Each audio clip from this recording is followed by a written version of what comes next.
দেখতে পারতেছেন এই বাড়ি থেকে বের হয়েছি। বের হওয়ার পরে আমাদের বাড়ির সামনে খাল।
আজকে চলে আসলাম আপনাদের সামনে আরেকটা ভিডিও নিয়ে।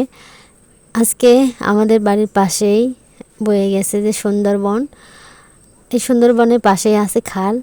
এই খালে বেলে ধরা পড়ে অনেক মাছ। এখানে ছোট বড় সবাই মিলে মাছ ধরতে নামে।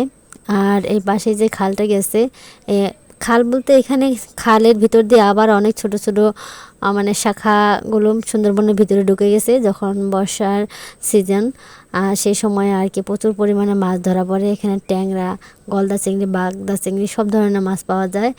এইখানে এভাবে আর কি জাল ফেলে ফেলে বিভিন্ন ধরনের মাছ আর কি ধরা হয়। আবার অনেক সময় ছেলেমেয়েরা মানে হাত দিয়ে শুধু এই মাছগুলো ধরে। এত পরিমাণ মাছ, আগে নাকি আরও অনেক বেশি পরিমাণে মাছ পাওয়া যেত, কিন্তু সময়ের পরিবর্তনের সাথে মানুষ মানে বৃদ্ধি পাওয়ার সাথে সাথে মাছের পরিমাণও কমে গেছে। তারপরে এখন ওই ভাটার সময় দেখা যায় যে পানি যখন টেনে যায় তখন কি আর ওই প্রচুর পরিমাণে মাছ পাওয়া যায়। কারণ যখন আবার জোয়ার আসে তখন তো পানিতে পরিপূর্ণ হয়ে যায়।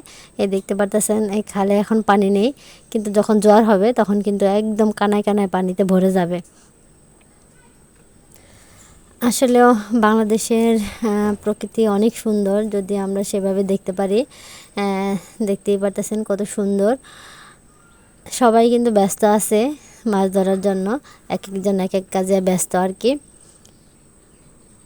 সবাই আমার ভিডিওটা শেষ পর্যন্ত দেখবেন এবং কি আমাকে সাপোর্ট করবেন, এবং লাইক কমেন্ট করতে কিন্তু আপনারা ভুলবেন না।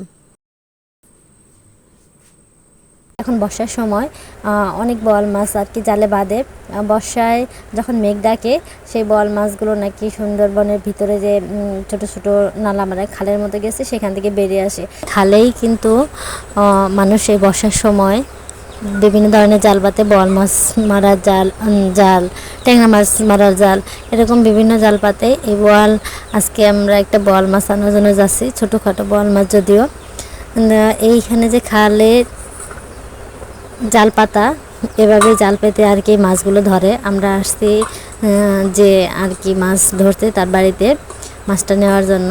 বোয়াল মাছগুলো নাকি সুন্দরবনের ভিতরে যে ছোট ছোট নালা মানে খালের মতো গেছে সেখান থেকে বেরিয়ে আসে। আর এভাবে জাল পেতে রাখলে আর মাছগুলো জালে ওঠে। এখন আমরা চলে আসছি ওই যিনি মাছ ধরছেন ওনার বাড়িতে। জালে হয়েছে না, এই সকালবেলা হয়েছে।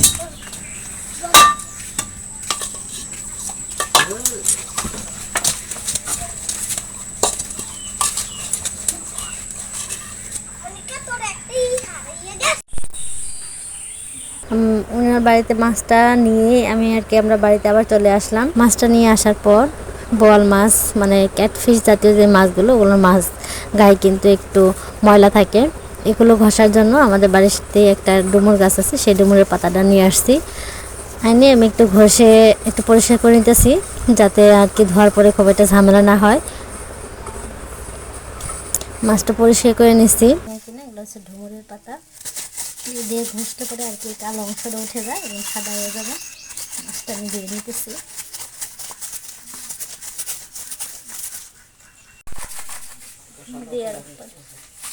ভিডিও করছি একবার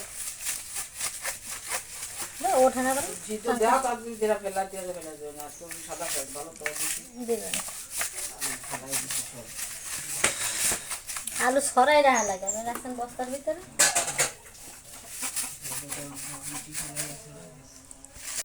মাছটা ফ্রিজে রাখছিলাম রাখার পর দেখি যে ও একদম শীতল হয়ে গেছে কিন্তু বের করার পর কিছুক্ষণ রাখার পর ও আবার একটু নড়াচড়া করতেছে তাই দেখেন আপনারা যে কেমন নড়তেছে তারপরে ঠান্ডা সরে যায় আবার